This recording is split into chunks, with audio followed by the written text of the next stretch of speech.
ایک آدمی گزرا ہے، اس کا نام تھا قیس۔ قیس کہتے ہیں عقل مند کو۔ پورا نام کتابوں میں لکھا ہے قیس ابن ملو ابن مزاحم، یہ اس کا پورا نام تھا۔ اب یہ نوجوان سمجھدار تھا، عقل مند تھا، لیکن یہ اپنی چچا زاد بہن کے اوپر عاشق ہو گیا۔ اور وہ چچا زاد بہن بھی کیا تھی؟ رنگ کی کالی تھی، اور کالی ہونے کی وجہ سے اس کا نام ماں باپ نے لیلا رکھا تھا، لیلا بنت مہدی ابن سعد، کزن تھے دونوں آپس میں۔ اب اس بندے کی محبت کے تذکرے گاؤں سے نکل کے شہروں تک پھیلے، تو ایک مرتبہ باپ نے کہا کہ قیس، تیری بدنامی کی وجہ سے مجھے بہت ذلت اٹھانی پڑتی ہے، تو کیا ایک لڑکی کے پیچھے لگ گیا ہے اور تو نے خاندان کی عزت کو دھبا لگا دیا، چل میرے ساتھ حرم میں اور چل کے اس محبت سے توبہ کر۔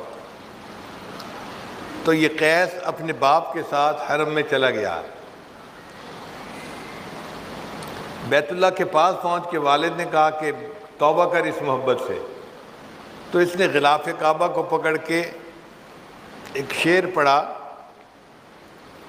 الہی تبت من کل المعاصی، الہی تبت من کل المعاصی ولکن حب لیلا لا اتوب، اے اللہ ہر گناہ سے میں توبہ کرتا ہوں، لیلا کی محبت سے توبہ نہیں کرتا۔ اب جب اس نے یہ الفاظ کہے تو اس کے والد نے غصے سے اس کی طرف دیکھا، یہ کیا بدتمیزی ہے، میں لے کے آیا ہوں کہ توبہ کر اور یہ کہتا ہے کہ ولیکن حب لیلا لا اتوب۔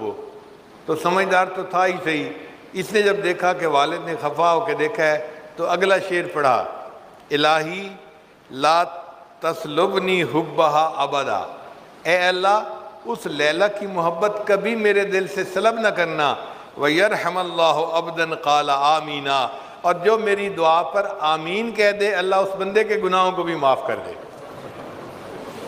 یعنی اگر میرے ابو آمین کہہ دیں تو اللہ میرے ابو کی بھی مغفرت فرما دے۔ تو یہ ایسا پاگل تھا اپنی اس محبت میں۔ جب سیدنا حسن رضی اللہ تعالیٰ عنہ نے سیدنا امیر معاویہ رضی اللہ عنہ سے صلح کر لی اور حکومت کے معاملے میں ان کے حق میں دستبردار ہو گئے، تو حسن رضی اللہ عنہ بہت خوش تھے کہ میں نے حکومت ان کے سپرد کر دی جو اس کے زیادہ اہل تھے۔ ایک دفعہ جا رہے تھے مکہ مکرمہ میں تو قیس صاحب آگے سے مل گئے، تو حسن رضی اللہ عنہ نے روکا، قیس کیا حال ہے، کہاں جا رہے ہو؟ دیکھو میں نے کتنا اچھا کیا، حکومت دن کو سجتی تھی، میں نے حکومت ان کے حوالے کر دی اور خود میں ایک طرف ہو گیا ہوں۔ تو قیس خاموش کھڑا سن رہا ہے، تو حسن رضی اللہ عنہ نے فرمایا چپ کیوں کھڑا ہے، کوئی جواب نہیں دیتا؟ کہنے لگا جی کہ میں سوچ رہا ہوں حکومت تو لیلا کو سجتی ہے۔ انہوں نے فرمایا انت مجنون، تو مجنون ہے۔ اس کے بعد اس کا نام قیس کی بجائے مجنون ہو گیا کہ یہ پاگل تھا اس کے پیچھے۔ اگر مخلوق کی محبت انسان کو ایسا پاگل کر دیتی ہے تو اللہ کی محبت تو پھر انسان کو پتہ نہیں کس کیفیت پہ پہنچاتی ہوگی۔ مجنون جب فوت ہوا تو کسی کو خواب میں نظر آیا، اس نے مجنون آگے کیا بنی؟ کہنے لگا کہ اللہ نے میری مغفرت فرما دی اور مجھے فرمایا کہ میں نے تجھے نمونے کے طور پہ رکھ لیا ہے، میں قیامت کے دن اپنے سے محبت کرنے والوں کو تیرا نمونہ پیش کروں گا کہ دیکھو اگر مخلوق کی محبت میں یہ بندہ اتنا پاگل ہو سکتا ہے، اے میرے بندوں کلمہ پڑھنے والوں تم نے مجھ سے محبت کیوں نہ ایسی کی۔ مولانا روم رحمۃ اللہ علیہ فرماتے ہیں عشق مولا کہ کمز لیلا بود، گوئے گشتن بہر او اولا بود، کہ لوگوں کیا مولا کا عشق لیلا کے عشق سے بھی کیا گزرا ہے کہ مجنون تو لیلا سے اتنی محبت کرے اور ہم بندے ہو کہ اپنی اللہ سے محبت نہیں کر پاتے۔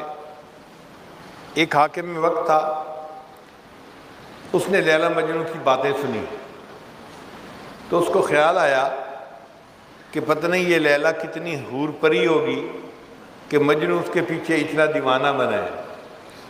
اس نے پولیس کو کہا کہ لیلا کو میرے سامنے لاؤ، میں دیکھو تو صحیح۔ اب جب لیلا آئی تو وہ تو ایک عام سی لڑکی تھی کالے رنگ کی، تو بادشاہ نے اسے کہا از دیگر خوباں تو افزوں نیستی، اے لیلا دوسری خوبصورت عورتوں سے کوئی بڑھ کر تو حسین نہیں ہے، گفت خامش چوں تو مجنوں نیستی۔ اس نے جواب دیا خاموش رہو، اس لیے کہ تیرے پاس مجنوں کی آنکھ نہیں ہے، اگر تو مجنوں کی آنکھ سے مجھے دیکھتا تو دنیا میں مجھ سے زیادہ خوبصورت تجھے کوئی نظر نہ آتا۔ اللہ بھی ہمیں ایسی آنکھ عطا فرما دے کہ جو ہم اپنے خالق اور مالک کو ایسی محبت کی نظر سے دیکھیں کہ وہ ہمارا محبوب حقیقی بن جائے۔